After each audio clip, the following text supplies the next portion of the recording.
Hi, I'm Paul Bryan at the GE Customer Technical Education Center, and on this CFM Maintenance Minute, we're going to be taking a look at the installation and associated standard practices of gasket seals. For this Maintenance Minute video, I've chosen a location on the engine which is honestly a little bit easier to access for camera location.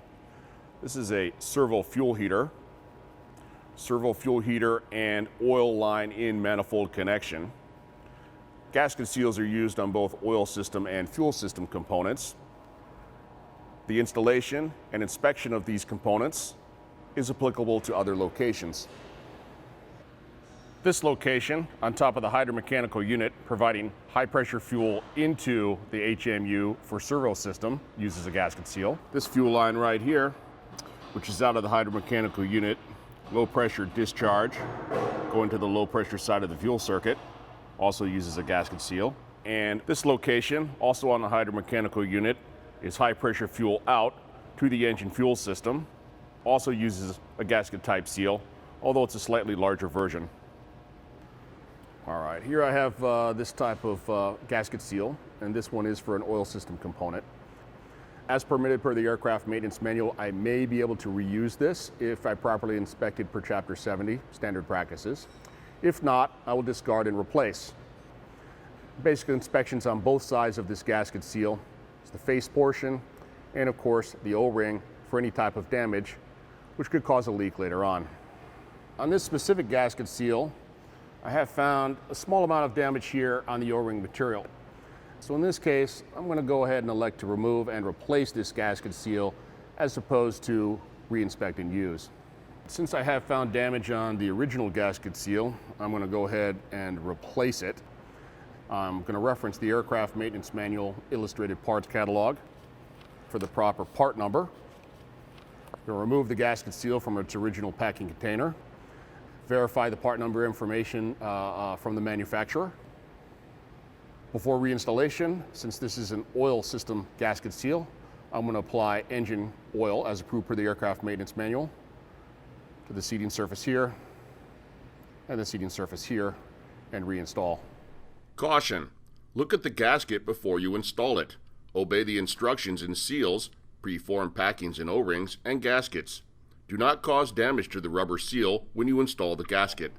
Okay, so I've done my inspections per the aircraft maintenance manual standard practices, if permitted, to reuse this gasket seal, or I've removed it, replaced it with a new one.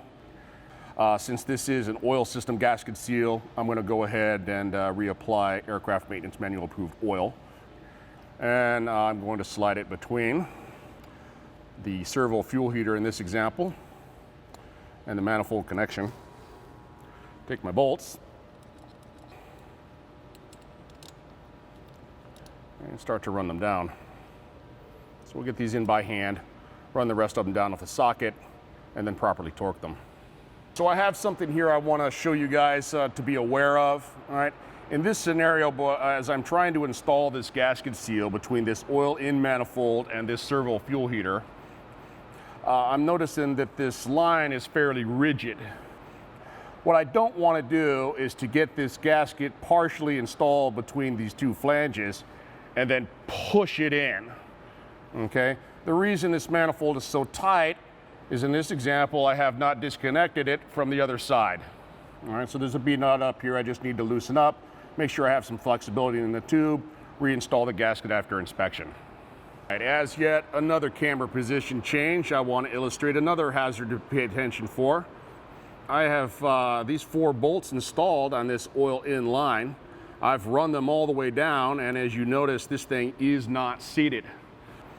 If I were to run it down any further, I am at risk of breaking the aircraft maintenance manual torque value and also damaging the inserts inside of the LRU accessory. Let's go ahead and loosen these things up, reposition the manifold, run the bolts down, and torque. All right, I'll go ahead and finish running down the remainder of this hardware. Then, per the aircraft maintenance manual and the calibrated torque wrench, I'll apply the proper torque.